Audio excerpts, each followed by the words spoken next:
Subscribe करें और bell दबाएं ताकि कोई खबर रह न जाए।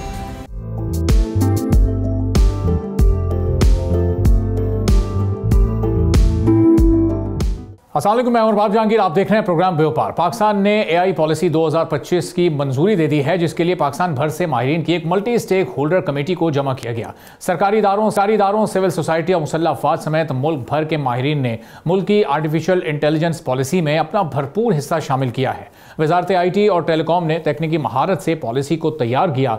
तमाम मराहिल की गहराई में स्टेक होल्डर्स की राय को मुकद्दम रखा गया। Higher education commission, PTA, PEMRA और FBR जैसे इदारों, सूबाई IT बोर्ड्स और यूनिवर्सिटीज़ सब इसमें शामिल रहे। बड़े सनती शराकतदारों के साथ गूगल और यूनेस्को जैसे आलमी इदारों ने भी पॉलिसी को बेहतर बनाने में मदद फराहम की। जनूबी एशियाई ममालिक में पाकिस्तान अब इंडिया, श्रीलंका, बांग्लादेश और नेपाल जैसी AI पॉलिसी वाले ममालिक की फहरिस्त में शामिल हो गया है। सबसे पहले आर्टिफिशियल इंटेलिजेंस पॉलिसी में रिसर्च, स्टार्टअप्स और वेंचर कैपिटल के लिए इनोवेशन इकोसिस्टम बनाना होगा। फिर बड़े पैमाने पर मकामी अफराद की ट्रेनिंग और स्किल डेवलपमेंट की ज़रूरत होगी। फिर डेटा की शफाफियत और ट्रांसपेरेंट गवर्नेंस और को AI को अखलाकी फ्रेमवर्क में लाना होगा। AI से तब्दीली लाने के लिए सेक्टरल रोड मैप्स की ज़रूरत होगी जो ज़राअत, तालीम, माहौलियात, एनर्जी और दीगर सेक्टर्स में दरकार होंगे। AI पॉलिसी हमें ऐसा तसव्वुर देती है जहां लोग अपने तजुर्बे को सर्विसेज की फराहमी में इस्तेमाल कर सकेंगे, जैसे किसानों को माहौलियात के स्मार्ट टूल्स तक आसानी से पहुंच सकेंगे, या मेडिकल सर्विसेज में अमराज की तशखीस AI प्लेटफॉर्म से देही इलाकों में भी बआसानी दस्तयाब होगी। नई AI पॉलिसी के मुताबिक पाकिस्तान आला कारकर्दगी वाले कंप्यूटिंग क्लस्टर्स, मकामी बड़ी ज़बान के डेटा, AI मॉडल्स, कौमी रेपोजिटर्स और क्लाउड इंफ्रास्ट्रक्चर में सरमायाकारी करेगा। पाकिस्तान यूनिवर्सिटी, सनत और हुकूमत के दरमियान राब्ता कायम करने के लिए बड़े शहरों में AI मराकज़ भी कायम करेगा। पाकिस्तान आलमी AI फोरम्स में शिरकत को यकीनी बनाएगा, जिससे बायलैटरल और मल्टीलैटरल कोऑर्डिनेशन के साथ साथ AI सिफारतकारी का भी एहतमाम किया जाएगा, जिसमें पाकिस्तान के साथ साथ यूनेस्को और एशियाई तरक्याती बैंक समेत आलमी इदारे भी शामिल हैं। पाकिस्तान के टेक सेक्टर में AI सिर्फ एक हिस्सा नहीं है, बल्कि इसे तरक्की देने वाला एक पुर्जा है। चाहे आप ज़राअत में पैदावार बढ़ाने की बात कर लें, तालीमी इदारों में सीखने के कम रुझान की बात हो, या फिर शफाफ हुक्मरानी की बात की जाए, मसनूई जहानत ही दरअसल वो काम कर सकती है जो रिवायती रिफॉर्म्स सालों में नहीं कर सके हैं। सिर्फ टेक्नोलॉजी ही नहीं बल्कि मुकम्मल हल नहीं है, बल्कि अवामी एतमाद हासिल करने के लिए भरपूर इदारा जाती तैयारी भी ज़रूरी है। इसलिए पॉलिसी अखलाकियात, शफाफ निगरानी और इंसानी शमूलियत पर जोर देती है। एक अंदाजे के मुताबिक AI पॉलिसी अपनाने के बाद 2030 तक पाकिस्तान की GDP में 12% का इजाफा हो सकता है और 3.5 मिलियन से ज़ायद नई मुलाजमतें भी आ सकती हैं। तो एक परसेप्शन है कि AI जिस तरह कॉमन होता रहेगा उसके बाद जॉब्स खतरे में पड़ जाएंगी, वो परसेप्शन भी अब आहिस्ता आहिस्ता गलत साबित हो रहा है। सज्जाद मुस्तफ़ा साहब, चेयरमैन पाशा के हमारे साथ मौजूद हैं, उनसे इस बारे में गुफ्तगू करेंगे। तो सज्जाद साहब, ये आने वाले चंद बरसों में तकरीबन 35 लाख के करीब नई मुलाजमतें, GDP में 12% का इजाफा, ये तो बड़ा एक एम्बिशियस सा, एक ख्वाब सा लगता है। ये सब कुछ मुमकिन हो सकेगा इस पॉलिसी के जारी होने के बाद? जी, AI जैसे आपको पता है, ये इतना ही बड़ा रेवोल्यूशन है जितना मोबाइल या इंटरनेट टेक्नोलॉजी ने दुनिया में लेके आया। और इससे जो तरीका है, जिस तरीके से हम काम कर रहे हैं, वो सारा तरीका ही बदल जाएगा। ये एक नई लाइफ है। जिस तरह मोबाइल या इंटरनेट ने आके हमारी ज़िंदगी में तब्दीली लेके आई, इसी तरह आर्टिफिशियल इंटेलिजेंस भी लेके आएगी। और इसलिए बहुत इंपॉर्टेंट है कि हम लोग उस टाइम के साथ अभी ट्रांसफॉर्म हो। हमें इसमें, मैं बहुत खुशी से ये कहना चाह रहा हूँ कि ये जो AI पॉलिसी आई है, जिसमें पाशा का बहुत बड़ा रोल था, हमारे सेंट्रल एग्जीक्यूटिव काउंसिल के लोग इसमें इन्वॉल्व थे, पूरी राइटिंग है इसमें। इसकी वजह से हम उन चंद ममालिक के साथ हैं जिन्होंने अर्ली अडॉप्टर्स में से हैं। और इसमें जहाँ पे सिटीजन सर्विसेज आती हैं, जहाँ पे हुकूमत की इंटरेक्शन आती है, जहाँ गवर्नमेंट के फैसले होते हैं, चाहे वो पानी का फैसला हो, पॉपुलेशन में रिसोर्स की डिवीजन का फैसला हो, जो भी हमारे इंपॉर्टेंट सोशियो इकोनॉमिक डिसीजंस हैं, वो डेटा ड्रिवन, डेटा की बेसिस पे होंगे और और ऑब्जेक्टिव होंगे। किसी किस्म की पॉलिटिकल इंटरफेरेंस या कल्चरल इंटरफेरेंस इससे बालातर होंगे। और अगर हम लोग इस तरीके से डिसीजंस कर सके तो वी बिलीव कि हमारी जो द वे हमारी गवर्नमेंट और कंट्री रन होती है, ये हमारी सर्विसेज बहुत बेहतर हो जाएंगी। और ऑब्वियसली इसके डिविडेंड्स इस तरह आ जाएंगे कि आपकी जॉब्स भी इंक्रीज करेंगी, प्रोडक्टिविटी बढ़ेगी। जैसे AI की एग्रीटेक के अंदर, एग्रीकल्चर के अंदर बहुत मेजर इंटरवेंशन हो सकती है, जिससे पानी का इस्तेमाल ज़्यादा एफिशिएंट होगा, सीड का, फर्टिलाइजर का इस्तेमाल बहुत बेहतर होता है और ऑल प्रोडक्शन और प्रोडक्टिविटी ऑफ द फील्ड बहुत ज़्यादा बढ़ सकती है। इस एग्रीटेक के ऊपर भी एक हमारी पाशा ने एक बहुत अच्छा वाइट पेपर लिखा है कि एग्रीटेक इंडस्ट्री के अंदर आज भी जो हमारी कंपनियों ने टेक्नोलॉजीज बनाई हैं उससे किस तरीके से किसान और फायदा कर सकते हैं। सो वी बिलीव कि जी it is absolutely at the right time, और ये एक रेवोल्यूशनरी टेक्नोलॉजी है जिससे पूरी हम अपनी कंट्री का फ्यूचर जो है पूरा चेंज कर। तो सज्जाद साहब, ट्रेनिंग मॉडल पर किस तरह का और किस पेस के साथ काम होगा? हम एनुअली कितने एआई ग्रेजुएट्स पैदा कर सकेंगे और फिर वो उनमें से कितने इंटरनेशनल लेवल के होंगे? यानी जिन ममालिक को हम कम्पीट करना चाह रहे हैं इस पॉलिसी के बाद, क्या हम उस दौड़ में, उस रेस में शामिल हो सकेंगे? जी, मेरे ख्याल में we don't give ourselves enough credit. Actually हमारे आज भी यूनिवर्सिटी से बड़े अच्छे एआई के ग्रेजुएट्स निकल रहे हैं इवन टुडे, और हमारी बहुत अच्छी कंपनीज हैं जो आज भी ग्लोबल लेवल का काम कर रही हैं in artificial intelligence. As far as government intervention is concern, जी इस पे बहुत ज्यादा सपोर्ट है। अभी रिसेंटली नैफटेक ने स्टैनफोर्ड यूनिवर्सिटी के साथ मिलकर तकरीबन 500 लोगों को बड़े high level high end training दी है। सो इसमें क्वांटिटी से ज्यादा quality is very important. Quantity भी इंपॉर्टेंट है but the quality of the graduates is very important. So वो इंटरवेंशन हो रही है। बहुत सारी हमारी यूनिवर्सिटीज हैं, लाम्स फास्ट, नास्ट, GIK एक्सेट्रा, जहाँ पे बहुत ग्राउंड ब्रेकिंग काम हो रहा है। आपके लोकल LLMs बन रहे हैं, लोकल डेटा सेंटर्स बन रहे हैं। हम लोग सऊदी गवर्नमेंट के साथ भी बात हो रही है कि वहाँ के डेटा सेंटर्स हम यूज कर सकें for our building of our local AI models. तो इस पर बहुत ज्यादा काम हो रहा है, चाइनीज के साथ बहुत काम हो रहा है। सो वी बिलीव कि इस वक्त हमारे पास तकरीबन टेक्नोलॉजी का मिक्स है और इसमें मजीद काम करने की जरूरत ऑब्वियसली है।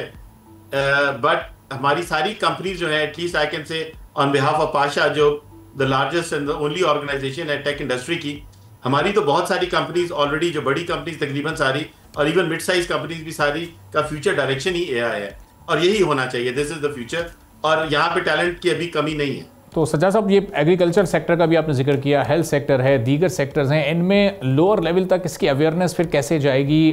उन लोगों को कैसे ट्रेन किया जाएगा? अब एक किसान जो कि अपने खेत में इस वक्त मुख्तलिफ फसलों पर अगर काम कर रहा है, तो वो उस तक ये फिर ट्रेनिंग और इसके टूल्स की अवेयरनेस कैसे पहुँचाई जा सकती है? जी देखें, फार्मर को या एंड यूजर को आपको AI चलाना नहीं सिखाना, आपने उसको ये बताना होता है कि AI जो इंफॉर्मेशन दे रहा है, जो नॉलेज दे रहा है, वो उस तक पहुंचाना। सो फॉर इंस्टेंस, आपका वेदर पैटर्न देख के, वेदर प्रिडिक्शन करके और आपके पानी की यूटिलाइजेशन देख के, आपका मॉइस्चर कंडीशन देख के, आपकी सॉइल कंडीशन देख के, वो आपको ये बता सकता है कि इस एकड़ के इस फुट के अंदर आपने इतना ज्यादा फर्टिलाइजर ना करें, इतना फर्टिलाइजर डालें और इस किस्म का फर्टिलाइजर डालें, और 4 दिन के बजाय हर तीसरे दिन उसको इतना पानी दें। सो उससे आपकी प्रोडक्शन और कॉस्ट कम हो जाएगी और प्रोडक्शन बढ़ जाएगी। बिकॉज अब जो ड्रोन्स वगैरह जाके, ड्रोन्स का इस्तेमाल इसमें बहुत ज्यादा है, जिसमें ड्रोन्स जाके इंडिविजुअल दरख्त, इंडिविजुअल प्लांट की नीड को जो है मॉनिटर कर सकते हैं और उसकी नीड को फुलफिल कर सकते हैं, ताकि इंडिविजुअल दरख्त जो है या इंडिविजुअल प्लांट जो है वो ज्यादा प्रोडक्टिव हो। ये ह्यूमनली करना इम्पॉसिबल है, ये सिर्फ मशीन और AI कर सकती है। और AI आपको डेटा देती है, एंड में काम तो आपने खुद ही करना है। सो हमने सिर्फ ये करना है कि थ्रू फोन और व्हाट्सएप और through any certain applications farmer तक वो इन्फॉर्मेशन चली जाए उसी जुबान में जो वो अंडरस्टैंड करता है। ठीक है। अब IT सेक्टर जो हमारा बहुत तेज़ी से ग्रो कर रहा है, एक्सपोर्ट्स में पिछले कोई 17-18 माह में लगातार इजाफा हो रहा है, तो अब ये पॉलिसी IT सेक्टर में कितनी वैल्यू ऐड कर सकती है?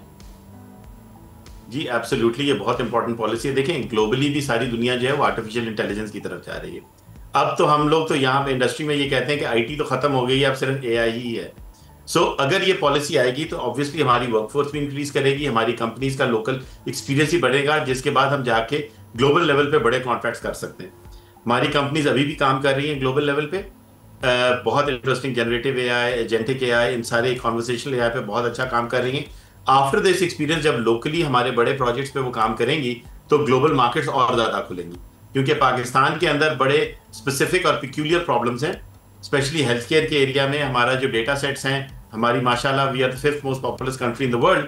सो अगर हमारा हेल्थ केयर डेटा अगर हम डिजिटाइज कर लें और उसके ऊपर AI मॉडल्स बिल्ड करें तो वो हम ग्लोबली इस्तेमाल कर सकते हैं। और बहुत सारी कंपनीज ऑलरेडी इस पे काम कर रही हैं। 1-2 US कंपनीज इस वक्त पाकिस्तान में आ रही हैं और वो हमारे डेटा सेट्स इस्तेमाल कर रही हैं और हमारी कंपनीज के साथ मिलके, ताकि अपने जो ग्लोबल उनके AI के इंजन हैं उनको ट्रेन कर सकें।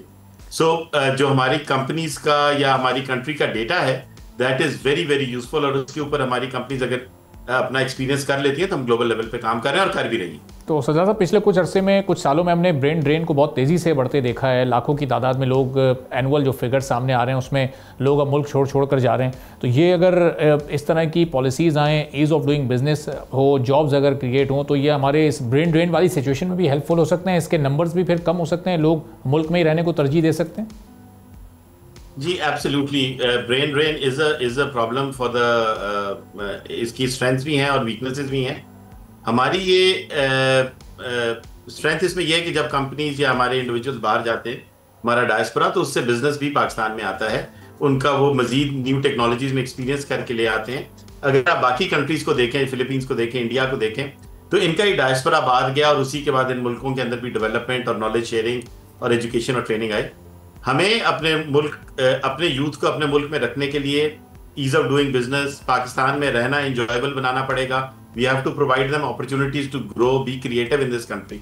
सो अगर हम ये वाली चीजें कर लें तो मेरे ख्याल में देयर इज नो डाउट, और अगर हम लोग ईज ऑफ डूइंग बिजनेस और हमारी ग्लोबल लिंकेजेस अगर बढ़ जाएं, जहां पे आप पाकिस्तान में ही रह के बाहर आराम से बात कर सकें, बाहर आराम से ट्रैवल कर सकें, तो देयर इज नो डाउट कि लोग पाकिस्तान में ही रहेंगे। So I think that it can be very easily fixed. तो एक आखिरी सवाल सज्जाद साहब, कि अभी ये पॉलिसी अनाउंस हुई है, अभी ज़ाहिर है इसकी इम्प्लीमेंटेशन होंगी, आहिस्ता आहिस्ता चीज़ें इसकी सामने आएंगी। हमारे आईटी सेक्टर की जो एक्सपोर्ट्स का फिगर है वो अगले चंद सालों में ये कहाँ तक लेकर जा सकती है? चूँकि बड़े टारगेट्स हमने $10 बिलियन और फिर $15 बिलियन के पर ईयर सेट किए हुए हैं। अभी हम $3 to $4 बिलियन के अराउंड बमुश्किल पहुँच पाते हैं, लेकिन एक ग्रोथ नज़र आ रही है। तो अब ये ग्रोथ अगले चंद सालों में कहाँ तक जा सकती है?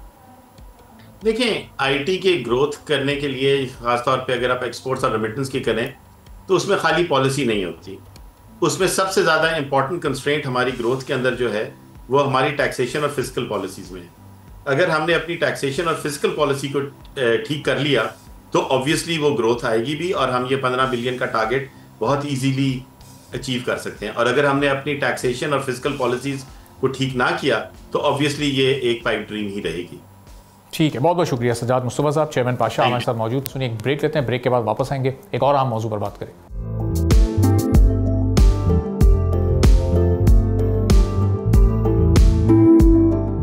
एक बार फिर आपको प्रोग्राम में खुशामदीद कहेंगे। पाकिस्तान और अमेरिका में होने वाले तिजारती मुआहदे को अगरचे भारत के मुकाबले में बेहतर करार दिया जा रहा है, मगर वियतनाम और बांग्लादेश जैसे हरीफ ममालिक के साथ पाकिस्तान अब बराबरी की सतह पर आ गया है। ये मुआहदा पाकिस्तान के लिए गैर जानिबदार करार दिया गया है। इस मुआहदे के तहत अमेरिका ने पाकिस्तान से दरामद की जाने वाली अशिया पर टैरिफ की शरह 29% से कम करके 19% कर दी है, जिससे पाकिस्तानी मसनूआत की कीमत में वक्ती कमी तो आएगी, लेकिन पाकिस्तान के हरीफ ममालिक वियतनाम और बांग्लादेश के लिए भी तकरीबन इसी सतह की नरमी कर दी गई है, जिससे पाकिस्तान का पुराना फायदा अब खत्म हो गया है।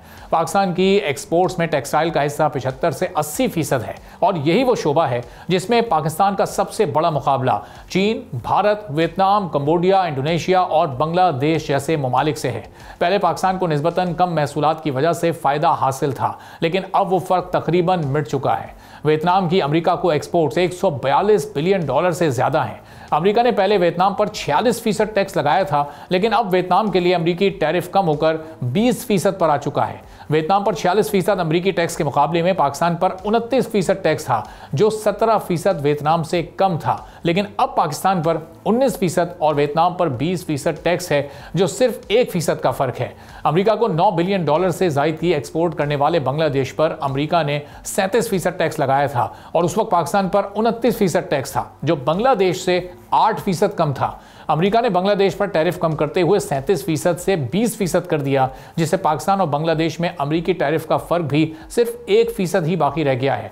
दीगर ममालिक जैसे श्रीलंका और थाईलैंड ने भी अमेरिकी टैरिफ में निस्बतन बेहतर शराइत हासिल की हैं।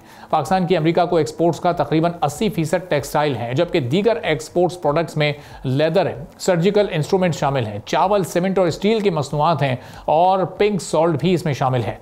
पाकिस्तान टेक्सटाइल के शोबे में चीन, Bharat, Vietnam, Cambodia, Indonesia, Bangladesh से मुकाबला करता है। चीन, कंबोडिया, इंडोनेशिया वियतनाम और बांग्लादेश पर पहले लगाया गया अमेरिकी टैरिफ पाकिस्तान पर आए टैरिफ से कहीं ज़्यादा था, लेकिन अब टैरिफ काफ़ी हद तक बराबर आ चुका है, जिससे पाकिस्तान को सस्ती मजदूरी के अलावा कोई ख़ास बरतरी हासिल नहीं हुई है।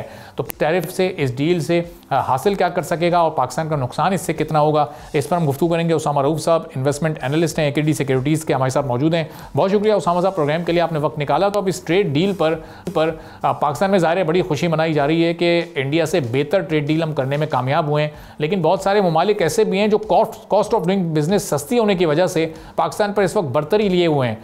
तो असल सिचुएशन है कि ज़रा आप इस पर तबसरा कीजिएगा। अच्छा, अगर तो हम इस आपने पहले काफी सही बातें की कि कंपेयर टू लास्ट जो टैरिफ थे उसमें हमारे पेयर कंट्री से हमें ज्यादा बेनिफिट नजर आ रहा था, लेकिन हमें उस एंगल से नहीं देखना चाहिए, हमें उस एंगल से देखना चाहिए कि अगर पहले लेवल प्लेइंग फील्ड थी, उसके बाद एक वक्ती तौर पे तो हमें शायद लगा कि हमें कंपैरेटिवली अच्छे टैरिफ मिल जाएंगे, लेकिन उस सिचुएशन में हम इससे अच्छे बेहतर कर नहीं सकते थे। वो कंट्रीज जिनके साथ ट्रेड पाकिस्तान का ट्रेड सरप्लस है, जैसे यूएस के साथ, वहां पर मैक्सिमम ही लोअर जो लिमिट थी वो 15% थी, तो 15% मिनिमम हम ले सकते थे। अगर कंपैरेटिवली देखा जाए 1-8% का जहां पर भी हमें एज मिला over the Bangladesh, Vietnam and many other countries, तो हमें इस उसमें देखा जाए कि जैसे ताइवान है, वो इतना बड़ा ट्रेडिंग पार्टनर है यूएस का, उसके अलावा एक बड़ा एलआई भी है, तो वहां पर उनको भी 20% ही मिले हैं। तो कंपैरेटिवली 19% हमारे लिए इस तरह बेहतर है कि पहले जहां लेवल प्लेइंग फील्ड था, अब शायद 1% का हमें एज मिल गया, कंपेयर टू अगर इंडिया बात की जाए तो 5% का 6% का एज मिल गया, और चाइना से भी अगर हमें एक अच्छा खासा एज मिल जाएगा। तो इन पिछले टैरिफ के मुकाबले जब बिल्कुल टैरिफ नहीं लगे थे, रेसिप्रोकल टैरिफ की पुरानी कहानी पे, उस सिचुएशन से हम कदरे अभी भी बेहतर सिचुएशन में हैं। इसमें प्ले एक ये होगा क्योंकि यूएस टैरिफ लगने की वजह से वहां पर कंज्यूमर प्राइसेस बढ़ेंगी और उनकी ओवरऑल अगर इंपोर्ट गिरती है तो उसका जो भी नुकसान होगा वो इक्वली सब में डिस्ट्रीब्यूट हो जाएगा। लेकिन अगर उस पुरानी सिचुएशन से बात की जाए तो अभी भी हम एक अच्छी पोजीशन में ही हैं। फर्क यहाँ पर यह आता है कि बिल्कुल आपने सही कहा, cost of doing business Pakistan में ज्यादा है। एनर्जी कॉस्ट की बात कर ली जाए तो वो बड़े लग ऐसे रहा है कि चाइना अगर कंपेटिटिवली खेलता है तो वो 6% 7% के एज को अपने बिजली के एज से और कंपेटिटिव एज से वो दूर कर सकेगा। तो हमें एज अ पाकिस्तानी एक्सपोर्टर्स को ज्यादा डिलीजेंटली प्ले करना पड़ेगा और अपनी कंपेटिटिवनेस भी बढ़ानी पड़ेगी अगर हमें यूएस में ज़्यादा एक्सपोर्ट बढ़ानी है। तो उसामा, अब ये जो ट्रेड डील, इसमें तो हम चलें एक अच्छा टैरिफ हासिल करने में कामयाब हो गए, लेकिन जो इंटरनल इश्यूज़ हैं, कॉस्ट ऑफ डूइंग बिजनेस जिसका आपने भी जिक्र किया, फिर टैक्सेशन कैसे इशूज़ हैं जिससे हमारा पॉलिसीज़ कैसे इशू हैं जिससे बिजनेस कम्युनिटी बड़ी परेशान और मुतासर रहती है। तो अब ये वाले इशूज़, इस टैरिफ से फ़ायदा उठाने के लिए इन इशूज़ को सॉर्ट आउट करना कितना ज़रूरी होगा, चूँकि वहाँ पर इस वक्त देख रहे हैं हम कि मुकाबले की फ़िज़ा बहुत हद तक बढ़ चुकी है, बल्कि ये जो जितने ममालिक का हमने जिक्र किया, इनके चूँकि इंटरनल इशूज़ और इनका अपना हाउस इन ऑर्डर है, तो ये ज़्यादा इस वक्त बेहतर पोजीशन में पाकिस्तान की निस्बत फ़ायदा उठाने के। बिल्कुल आपने सही कहा, जहां कंपैरेटिवली हमें लग रहा है कि इंडिया से हमें 6% एज है, ये चाइना से हमें एज है, तो वो एज वो अपनी कंपेटिटिवनेस से ही दूर कर लेंगे। हमारे में पहली एनर्जी कॉस्ट चाइना में अगर 6-7 सेंट की है तो यहाँ पर 13 सेंट की पड़ जाती है, तो वहां से ठीक ठाक बड़ा डिफरेंशिएशन आ जाता है। उसके अलावा टैक्सेशन के भी इश्यूज हैं, अब एक्सपोर्टर पे भी सेम टैक्स लग रहा है। तो इन तीनों चीजों की वजह से ये कंपेटिटिवली फेयर कंट्रीज के बराबर तो क्या नीचे आने वाली पोजीशन पे हो जाएंगे। तो गवर्नमेंट को अपने इंटरनल मसाइल को भी हल करना पड़ेगा, कॉस्ट ऑफ डूइंग बिजनेस को भी कम करना पड़ेगा, ताकि अगर हमने एक्सपोर्ट यूएस के साथ बढ़ानी नहीं भी है तो अगर मेंटेन वही सेम ग्रोथ लेवल रखना है तो ये चीजें करना काफी जरूरी हो जाएंगी। अच्छा, अब जो टेक्सटाइल पर इस वक्त हमारा इन्हिसार है, सिर्फ यूएस में नहीं बल्कि दीगर ममालिक में भी टेक्सटाइल की एक्सपोर्ट्स पर, अब इसको किस हद तक दूसरे गुड्स पर शिफ्ट करना पड़ेगा, अपनी दीगर एक्सपोर्ट्स को भी अब कोई खातिर ख्वाह उसमें हमें इजाफा करना चाहिए। ये वक्त आ चुका है, चूँकि टेक्सटाइल की जो हमारी कॉस्ट है वो हमें बहुत ज़्यादा मुतासर करती है और फिर हमारा कॉम्पिटिशन भी इस वक्त बहुत ज़्यादा है दीगर ममालिक के मुकाबले में। बिल्कुल आपने सही कहा। अच्छा, इसमें 2-4 चीज़ें, एक तो उड़ान पाकिस्तान के अंदर पाकिस्तान ने प्रपोजल या करंट पॉलिसी जो लेके चल रहे हैं उसमें यही है कि एक सेक्टर से इन्हिसार खत्म करके मुख्तलिफ सेक्टर्स पे डाइवर्सिफाई किया जाए। तो उसके अंदर अभी तो करंटली जो पॉलिसीज चल रही हैं, लग ऐसे है कि गवर्नमेंट काफी हद तक कमिटेड है अपने के वादों पर उड़ान पाकिस्तान के अंदर मुख्तलिफ सेक्टर्स को वो करने के लिए। आगे जो आने वाले वक्तों में एक मज़ीद चीज़ ऐड होने देगी, जो हमारी मिनरल की एक्सपोर्ट होंगी, वो हमें काफ़ी हद तक उस चीज़ में एज दे देंगी। यहाँ पर FDI का यूएस के साथ भी जो मिनरल्स के ऊपर बात हुई है, वो मिनरल्स में भी इन्वेस्टमेंट करेंगे और इसके अलावा ऑयल रिजर्व्स पे भी बात हुई है, FDI का भी इंक्रीज आएगा। तो ओवरऑल इन सब चीज़ों को मद्देनजर रखते हुए हम करंटली बेटर पोजीशन पे हैं। और फिल वक्त जो करने की जरूरत है, एक तो हमें कॉस्ट ऑफ डूइंग बिजनेस को कम करना चाहिए और दूसरा गवर्नमेंट को डाइवर्सिफाई करना चाहिए, मुख्तलिफ दूसरे सेक्टर्स को भी एक्सपोर्ट की तरफ पुश करना चाहिए। अच्छा, जब से हमने देखा ट्रेड डील में हम कामयाब रहे और एक बेहतर पैकेज हासिल करने में हमें ये कामयाबी मिली, उसके बाद से हमारी स्टॉक मार्केट भी, उसमें भी एक अपवर्ड ग्रोथ नज़र आ रही है। तो बिज़नेस कम्युनिटी का इस पर अब कैसा रिएक्शन, क्या परसेप्शन है इस वक्त इस डील को लेकर, और आने वाले दिनों में इसको कैसे देख रही है ओवरऑल बिज़नेस कम्युनिटी? अच्छा, इसमें भी दो फैक्टर हैं। एक तो वही बात कि हम काफ़ी हद तक ये कंसेंसस भी था, लोग एक्सपेक्ट ज़्यादा कर रहे थे, किसी हद तक वो शायद एक्सपेक्टेशन गवर्नमेंट के बयानात ने भी दी हुई थी और किसी हद तक लेकिन एज पर कंपैरेटिवली एक्सपेक्टेशंस की बात करें तो 15% के आसपास जो हमारा मिनिमम टैरिफ लग सकता था उस पर एक्सपेक्ट कर रहे थे, वो नहीं आया। अब जहाँ पर ये जो चीज़ प्ले करने वाली होगी वो FDI का आना है, क्योंकि मिनरल्स माइनिंग में भी US कंपनीज का काफ़ी इंटरेस्ट है। इसके अलावा जो हमारी शेल गैस के रिजर्व्स हैं उसके अंदर अगर बड़ी इन्वेस्टमेंट आती है और US का एक वहाँ पर ठीक ठाक बड़ा तजर्बा है और वहाँ से कोई बड़ी एक कामयाबी मिल जाती है, हमारे इंडस बेसिन में काफ़ी बड़े रिजर्व्स हैं, तो उसके ऊपर एक अच्छी डेवलपमेंट हो सकती है। तो हमें एज अ FDI प्ले ज़्यादा बन गया, जिसकी वजह से मार्केट में भी मोमेंटम आया और रिलेटिवली स्टॉक्स जो हैं OGDC PPL वगैरह उन कंपनीज में ज़्यादा उन्होंने मार्केट को तेजी की तरफ बढ़ाया। अब ये FDI इस वक्त, चूँकि पाकिस्तान का हमने पिछले जो 24-25 साल का ट्रैक रिकॉर्ड है वो देखा है कि उसमें कोई कुल मिलाकर 25 सालों में $50 बिलियन भी FDI नहीं आ सकी। तो ऐसे क्रूशल मोमेंट पर जब पाकिस्तान की इकॉनमी भी अब स्टेबिलिटी से ग्रोथ की तरफ अपना सफ़र शुरू करने वाली है, इस FDI की कितनी इंपॉर्टेंस होगी और कितनी FDI हमें दरकार होगी? क्योंकि बहुत सारे ममालिक के साथ सॉफ्ट कमिटमेंट्स तो हैं मुख्तलिफ सेक्टर्स में, लेकिन अभी तक वो FDI का वो फ्लो हम नहीं देख सकें। अच्छा, FDI का ओवर अगर बात किया जाए ना तो US से या बाहर के जब भी फ्लो आते हैं तो overall general point of view में उस वक्त में इकोनॉमी काफी हद तक मेंटेन कर जाती है, क्योंकि हमारा सबसे बड़ा रिस्क ये होता है कि रिजर्व कम होंगे तो उसके ऊपर एक्सचेंज रेट के ऊपर प्रेशर आएगा, वहीं से इन्फ्लेशन होगी, तो वो सब मसलों की जड़ ही वही हो जाता है। और पिछले कुछ दिनों में हमने देखा भी है कि US से जो हमारी FDI के इन्फ्लोज थे वो काफी हद तक रुक चुके हैं, खासतौर पे पिछले 2 सालों में, और पिछले साल तो बिल्कुल ही मिनिमल थे। वहां से कुछ भी इन्फ्लो आ जाते हैं, अगर आप ज्यादा कुछ नहीं $1 बिलियन के आसपास भी वो कर लें तो $1 बिलियन का भी जो गैप है, मैं काफी छोटा नंबर वो कर रहा हूँ, अगर मिनरल वाली साइड पे या माइनिंग वाली साइड पे इस तरह की बड़ी आती है तो बड़े FDI आ सकते हैं। तो वो शॉर्टर टर्म में हमारे जो एक्सचेंज रेट के मसले हैं और फॉरेन रिजर्व्स के मसले हैं उनको काफी हद तक बैलेंस आउट कर देंगे। अच्छा, ये ऑयल एंड गैस के जो रिजर्व्स हैं, छोटे छोटे रिजर्व्स तो हम काफ़ी एक्सप्लोर करते रहे लोकल लेवल पर भी, अभी तक कोई बड़ी ऐसी खास एक्सप्लोरेशन नहीं हो सकी। अगर कोई मीडियम टर्म की भी या कोई लॉन्ग टर्म की बड़ी एक्सप्लोरेशन हो जाती है तो वो कितनी बड़ी गेम चेंजर हो सकती है पाकिस्तान की इकोनॉमी में ओवरऑल? देखिए, लास्ट जो 2013-14 में सर्वे किया था USAID और इन सब ने मिलकर, वहाँ इंडस बेसिन के ही जो हमारे पास रिजर्व थे उनकी एक रफ एस्टिमेटेड रिकवरेबल रिजर्व थी 95 TCF की थी कि इतनी गैस मिल सकती है। अगर ये ओवरऑल गैस का इस्तेमाल किया जाए तो खाली यही पाकिस्तान पूरे के सब सेक्टर्स को पता नहीं कितने वक्त के लिए वो कर सकती है। तो एक बड़े रिजर्व हैं और उनमें से कोई भी एक एक्सप्लोर हो जाता है तो वो ना सिर्फ उस वक्त के लिए अच्छा हो जाएगा बल्कि फ्यूचर में भी एक कंपनीज को एक पुश मिलता है कि वो मजीद उस तरफ को एक्सप्लोर करें। एक आधी कामयाबी के बाद वहाँ पर डिस्कवरीज और वहाँ पर एक्सप्लोरेशन की एक्टिविटी बढ़ जाती है। और यहाँ US जैसा बड़ा पार्टनर जिन्होंने पहले वहाँ पर चीज़ें मतलब प्रूवनली निकाली हुई हैं, उनके साथ मिलना और वो टेक्निकली भी वो चीज़ों को इंक्लूड करना एक मजीद अच्छी चीज़ हो जाएगी। रिसेंटली भी हमारी ENP कंपनीज ने जैसे कि अबू धाबी ब्लॉक में भी इन्वेस्टमेंट किया है, तो इस तरफ रुझान बढ़ रहा है और इस तरफ एक आधी भी कोई अच्छी डिस्कवरी आ गई तो एक बहुत बड़ा पोटेंशियल जो है वो अनलॉक हो सकता है। सही। और फिर इस सिचुएशन में जो हमारी स्टॉक मार्केट अभी 140 के अराउंड इसका इंडेक्स पहुंच चुका है, इस साल के आखिर तक हम एक्सपेक्ट ये कर रहे हैं कि 160 को भी क्रॉस कर जाएगी और हो सकता है साल के एंड से पहले ही चली जाए। अगर कोई पॉजिटिव खबरें इस तरह आ जाती हैं और कोई पेशरफ्त इस सिलसिले में हो जाती है तो फिर कहाँ तक हम अपनी मार्केट को एक्सपेक्ट कर सकते हैं जाता हुआ? अच्छा, फिलहाल तो हम वही 165 to 115 हमारा टारगेट है, हम उसी पे मेंटेन उस पे करेंगे। जरूरत ये होती है कि मार्केट को काफी चीजें इनकॉर्पोरेट करने के लिए ट्रिगर्स की जरूरत पड़ती है। ENP सेक्टर में काफी वक्त से ट्रिगर मिल नहीं रहे थे। एक तो अब सर्कुलर डेट भी हो सकता है, उस पर डेवलपमेंट आए तो वो एक अच्छा ट्रिगर हो सकता है ENP की आगे, तो ये सब चीजें मार्केट को पुश कर लेंगी। और आपने बिल्कुल सही कहा, हो सकता है 165 इस साल से पहले ही आ जाए, लेकिन अगले सालों के लिए भी फिर एक अगर ग्रोथ पोटेंशियल बढ़ेगी कंपनीज की तो मार्केट की ग्रोथ ट्रेजेक्टरी भी बढ़ जाएगी। और ये कोई ये बबल नहीं होगा, ये एक लॉन्ग टर्म ऑर्गेनिक ग्रोथ होगी। बिल्कुल बिल्कुल। आप अभी भी हम बात कीजिए, हम 7 के फॉरवर्ड पी से कम पे ट्रेड कर रहे हैं, और कंपैरेटिवली तो सब ममालिक से ही सस्ते में मिल रहे हैं। जो श्रीलंका तो कुछ वक्त पहले डिफॉल्ट कर गया था, वो भी हमसे 3-4 के पी ज्यादा पे ट्रेड कर रहा है।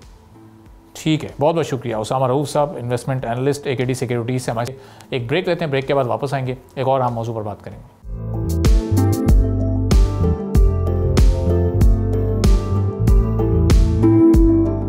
एक बार फिर आपको प्रोग्राम में खुशामदीद कहेंगे। आलमी तजारती चैलेंजेस के बावजूद माली साल 2025 में पाकिस्तान की एक्सपोर्ट्स बढ़कर 31.75 बिलियन डॉलर तक पहुंच चुकी हैं। पाकिस्तान की एक्सपोर्ट्स में $1 बिलियन से जायद का इजाफा सामने आया है, जो माली साल 2024 में 30.76 बिलियन डॉलर थी।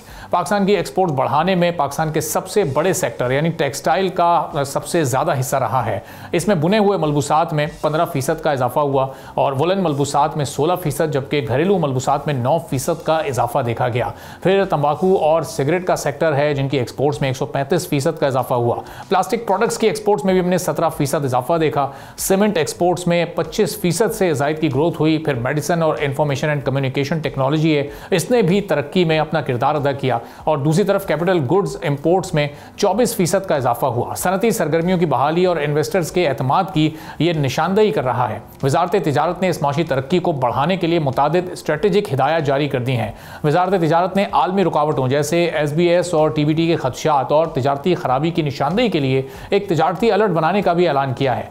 वजारत तिजारत ने प्राइवेट सेक्टर से मुशावरत बढ़ाने के लिए सेक्टरल एक्सपोर्ट काउंसिल्स को भी बहाल करने का फैसला किया है। वजारत तिजारत AI और डेटा एनालिटिक्स की रहनुमाई से आलमी मार्केट की स्ट्रेटजी बताएगी और साथ साथ ICT और फ्रीलांसिंग पर तवज्जो रखते हुए सर्विसेज सेक्टर की एक्सपोर्ट्स को बढ़ाने की कौमी हिकमत अमली भी बनाएगी। लेकिन देखा कि पिछले एक साल में $1 अरब का इजाफा हुआ, लेकिन जो टारगेट्स पिछले अगले 4 से 5 साल के लिए सेट किए गए हैं, उसके मुताबिक 7 से 8 अरब डॉलर का सालाना इजाफा हमें करना है। तो ये सब कैसे मुमकिन हो सकेगा? जो इस वक्त मैक्रो इंडिकेटर्स हैं उनके अंडर कंट्रोल रहते हुए कितना आसान होगा, इस पर हम गुफ्तगू करेंगे। मियां जाहिद हुसैन साहब साबिक वजीर हैं, मारूफ सनतकार हैं, हमारे मुल्क के हमारे साथ मौजूद हैं। जाहिद साहब, बहुत शुक्रिया प्रोग्राम के लिए, आपने वक्त निकाला। अब ये $1 अरब का इजाफा, ये काफ़ी है हमारी एक्सपोर्ट्स और हमारे मुल्क की ज़रूरियात को देखते हुए? जो हमने टारगेट्स रखे हैं वो तो इससे कहीं ज़्यादा हैं, ये वहाँ तक का सफ़र कैसे मुकम्मल होगा? जी, बिस्मिल्लाह रहमान रहीम। बड़ा अहम मौजू है जी, और जहाँ तक एक्सपोर्ट में इजाफे का ताल्लुक है, नो डाउट पिछले साल को इजाफा हुआ है $1.4 बिलियन का। और ये कि इसमें आपने जैसे कि अभी कहा कि टेक्सटाइल सेक्टर में भी ग्रोथ है, फिर उसमें प्लास्टिक में ग्रोथ है। सबसे ज़्यादा जो ग्रोथ है 25% वो सीमेंट में ग्रोथ है, और टेक्सटाइल के सेक्टर में भी 15-16% की ग्रोथ है मुख्तलिफ सेक्टर्स में। बात यह है कि जहाँ तक टेक्सटाइल सेक्टर का ताल्लुक है तो उसमें ग्रोथ तो है, लेकिन उसकी ग्रोथ को अगर सस्टेनेबल बनाना है और उसकी एक्सपोर्ट में इजाफा चाहिए हमें, जैसे कि हमारा $60 बिलियन का हमारा एक्सपोर्ट टारगेट है अगले 3 सालों में, तो उसके लिए $7-8 अरब हर साल हमें इजाफा करना है। तो अगर हमारी पिछले साल की परफॉर्मेंस जो है वो कोई $1.4 बिलियन है, तो ना होने के बराबर है। तो अगर 6-7-8 अरब डॉलर का आपने हर साल इजाफा करना है, तो उसका मतलब यह है कि आपको इसमें पॉलिसीज में एक बहुत मेजर शिफ्ट लानी होगी। और मेजर शिफ्ट में ये एक बहुत बड़ा प्रॉब्लम है कि पाकिस्तान की जो कॉस्ट ऑफ डूइंग बिजनेस है वो बहुत ज़्यादा है, जिसमें बिजली की कीमत भी है और गैस की कीमत भी है। तो जब तक, और ये कि मार्कअप की कीमत भी है, मार्कअप अभी भी हमारा जो 11% है, तो अभी भी वो खत्ते में सबसे ज़्यादा है। तो ये जब तक हम बिजली, गैस और मार्कअप को अगर हम सही नहीं करेंगे, खत्ते के मुताबिक कॉम्पिटिटिव नहीं करेंगे, उस वक्त तक हमारी एक्सपोर्ट्स में इजाफा यही है, $1-2 अरब अगर हो जाए तो हो जाए, ना हो तो ना हो। लेकिन इसके अलावा हमारे पास बहुत सारे सेक्टर्स हैं, जैसे अभी आपने जिक्र किया था IT का, फ्रूट एंड वेजिटेबल है, फिर हमारे पास राइस है, सीमेंट है, सरिया है यानी आयरन एंड स्टील है। तो ये चीज़ें ऐसी हैं, मार्बल है जिसमें हम खासा इजाफा कर सकते हैं, और उसमें शायद बिजली की कीमत भी इतना ज़्यादा फैक्टर नहीं होती। तो इन चीज़ों के ऊपर हमें काम करने की ज़रूरत है, इसमें सिंक्रोनाइज करने की ज़रूरत है, इसमें ट्रेडर्स को सहूलत देने की ज़रूरत है, इसमें खेत में काम करने की ज़रूरत है, एग्रीकल्चर क्रॉप्स में काम करने की ज़रूरत है। फिर ये कि इंपोर्ट सब्स्टिट्यूशन एक बहुत अहम फैक्टर है, अगर मुल्क की ओवरऑल इकॉनमी की अगर हम बात करें तो हमें इसको भी ठीक करने की ज़रूरत है। तो ये सारी चीज़ें ऐसी हैं कि जिसमें गवर्नमेंट की हमें लार्ज स्केल एंगेजमेंट चाहिए, और सबसे अहम बात यही है कि फिर वो अगर हमारी जो 2000 अरब रुपए साल का हम लॉस करते हैं, जो हमारी बिजली के शोबे के लॉसेज हैं, तकरीबन 1000 अरब बिजली के शोबे के लॉसेज हैं, जिसमें चोरी भी है, नॉन पेमेंट भी है और लाइन लॉसेज भी है। तो इनको ठीक करना, इसमें स्ट्रक्चरल रिफॉर्म की ज़रूरत है। फिर इसी तरीके जो स्टेट ओन्ड ऑर्गेनाइजेशन हैं, कॉरपोरेशन हैं, उसमें भी तकरीबन 1000 अरब रुपए साल के लॉसेज हैं। तो 2000 अरब का मतलब ये हुआ कि तकरीबन 7 अरब डॉलर के हमारे ये लॉसेज हैं जो डाउन टू ड्रेन हो गए। तो इनको अगर हम कंट्रोल कर लें तो उससे ये होगा कि आपकी कॉस्ट ऑफ डूइंग बिजनेस खासी आप कम कर सकते हैं, क्योंकि जितने भी लॉसेज हैं ज़ाहिर है कि ये फिर प्राइसेस में लोड किए जाते हैं, तो इनको इस तरीके से कम किया जा सकता है। तो बहरहाल there are so many factors, और इनको जब तक हम एड्रेस नहीं करेंगे उस वक्त तक हमारी कॉस्ट ऑफ डूइंग बिजनेस। तो जाहिद साहब, जब ये टारगेट्स हुकूमत ने सेट कर लिए हैं तो फिर ऐसी पॉलिसी अकॉर्डिंगली क्यों नहीं बनाई जा रही कि उन टारगेट्स की तरफ भी बासानी बढ़ा जा सके? पॉलिसी भी हुकूमत ने बनानी है, मार्कअप भी हुकूमत ने हायर साइड पर रखा हुआ है, टारगेट्स भी उन्होंने ही सेट किए हैं। तो ये हुकूमत इस वक्त ये मुतज़ाद ट्रैक्स पर क्यों चल रही है? टारगेट्स हायर साइड पर रख लिए और फिर उन तक पहुंचने के लिए जो ईज़ ऑफ डूइंग बिजनेस होनी चाहिए वो भी प्रोवाइड नहीं कर पा रही है। यही मसले है ना जी, इसी में गवर्नेंस भी आ जाती है, फिर इसी में IMF भी आ जाता है, क्योंकि IMF का कहना यह है कि जी अगर आप लॉस कर रहे हैं तो जाहिर है कि आपने अपनी इकॉनमी के अंदर से ही उसको ठीक करना है, या आप रिफॉर्म्स करें या आप अपनी कीमत बढ़ाएं। तो वो फिर गवर्नमेंट जो है उसको रिफॉर्म्स करने में दिक्कत होती है, क्योंकि उसमें पॉलिटिकल रीजंस होती हैं, तो गवर्नमेंट फिर कॉस्ट बढ़ाने में इफेक्ट उसको आसानी होती है, तो उस वजह से फिर आपकी कॉस्ट बढ़ती चली जाती है, फिर आप मार्केट में इनकॉम्पिटिटिव हो जाते हैं। तो ये ऐसे मसाइल हैं कि जिसमें गवर्नमेंट को, मैं समझता हूँ कि अब बजट के मरहले से भी हुकूमत निकल चुकी है, गवर्नमेंट को इस वक्त पीस ऑफ माइंड भी है, इस वक्त पॉलिटिकल स्टेबिलिटी भी अप टू सम हाउ है, और फिर ये कि इंटरनेशनल अरीना में पाकिस्तान की इज्जत भी पहले से बढ़ गई है। लोग अब पाकिस्तान को एक इम्पॉर्टेंट स्टेट के तौर पे देखने लग गए हैं। तो ये चीज़ें ऐसी हैं कि जिसका हम एडवांटेज ले सकते हैं इंटरनेशनल मार्केट में और ट्रेड में। अब बात यही है कि हमें अपनी पॉलिसीज को बिजनेस फ्रेंडली बनाना होगा, ताकि लोग इसमें पाकिस्तान में आके इन्वेस्ट करें, और जो लोकल इन्वेस्टर है वो भी पाकिस्तान में इन्वेस्ट करे और उनको आसानी महसूस हो, जो कि इस वक्त बड़ी मुश्किल से कहना पड़ रहा है कि वो एनवायरनमेंट उस तरीके से है नहीं जिस तरीके से हमें करना चाहिए, और जिस तरीके से हमें हमारी गवर्नमेंट सेल करना चाहती है। तो उन चीज़ों को हमें बड़ी तेज़ी से एड्रेस करने की ज़रूरत है। ये नहीं कि गवर्नमेंट को इन चीज़ों का पता नहीं है, गवर्नमेंट को इन सारी चीज़ों का पता भी है, गवर्नमेंट की प्रोएक्टिव अप्रोच भी है, गवर्नमेंट के मिनिस्ट्रीज भी इस पे काम करती हैं। इसमें हमारे वज़ीर ख़जाना भी आप 2 दफ़ा अमेरिका का चक्कर लगा के आए हैं पिछले 15 दिन में, हमारे डिप्टी प्राइम मिनिस्टर भी अमेरिका का एक चक्कर लगा आए हैं, फिर इन्होंने अपना सऊदी अरब के भी दौरे किए हैं, चीन के भी दौरे किए हैं। तो ये लोग जानते तो हैं, इनको नॉलेज भी है, कोशिश भी है, करना भी चाहते हैं, लेकिन यह है कि अप टू सम हाउ जो जिस तरीके से एनवायरनमेंट क्रिएट करने की ज़रूरत है उस तरह से वो एनवायरनमेंट बन नहीं पा रहा। अब हम तो समझते हैं कि गवर्नमेंट हमारे साथ बैठती भी है, हमारी राय भी सुनती है, ऐसा नहीं कि गवर्नमेंट हमारी बात नहीं सुनती। SIFC एक ऐसा इदारा है कि जहाँ पे गवर्नमेंट भी बैठती है और उसमें हमारे आर्मी के अफसरान भी बैठते हैं, और तो मसाइल या जो फैसलों में ताख़ीर थी वो ताख़ीर भी ख़त्म हो चुकी है।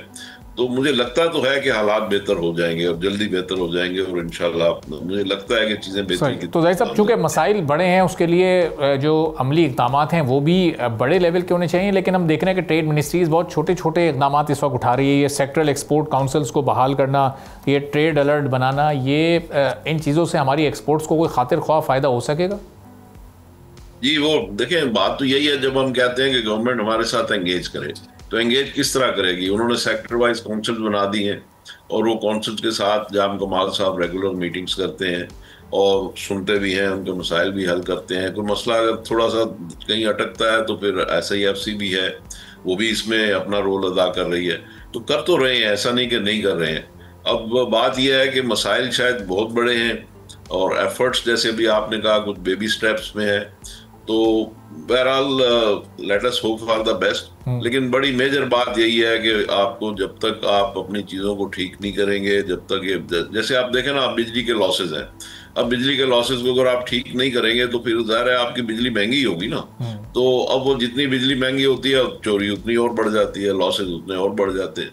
तो चीज़ों को हमें चाहिए कि प्रोफेशनली और टेक्निकली इन चीज़ों को ठीक करें कि जहाँ पे बिजली चोरी मुमकिन ना हो, जहाँ पे बिल नॉन पेमेंट मुमकिन ही ना हो, तो अप फ्रंट इस किस्म के डिसीजन किए जाएं कि जहाँ पे बिजली चोरी और लाइन लॉसेज और इस सारी चीज़ों को हम हैंडल कर पाए। अब देखें ना, आईपीपीएस को भी गवर्नमेंट 2000 अरब रुपए साल के पे कर रही थी, अब उसमें कदरे कमी आई है हमारे शोर मचाने से। उन चीज़ों को ठीक करने की ज़रूरत है आईपीपीएस को।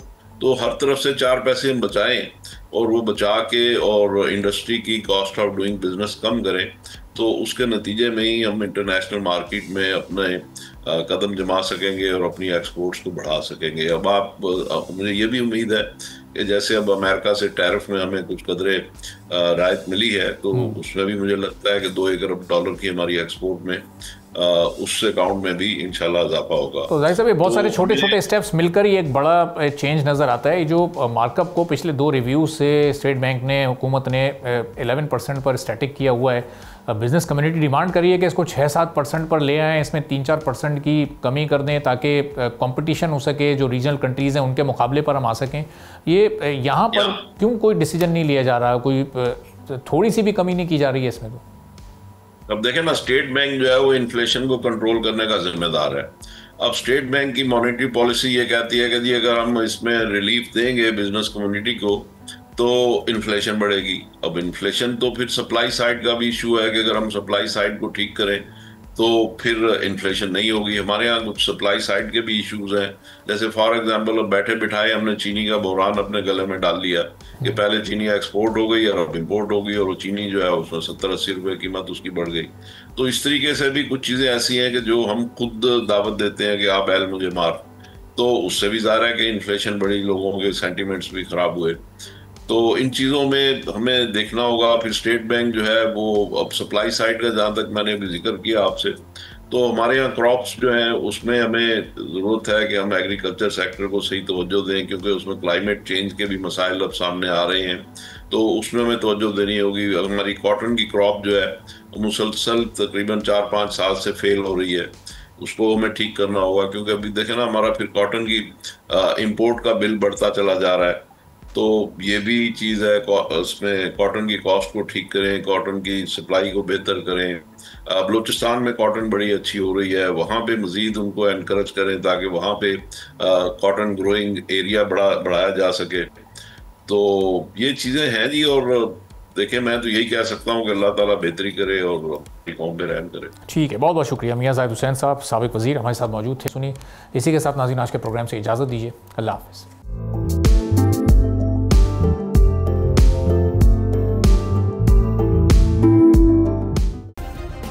सब्सक्राइब करें और बेल दबाएं ताकि कोई खबर रह न जाए।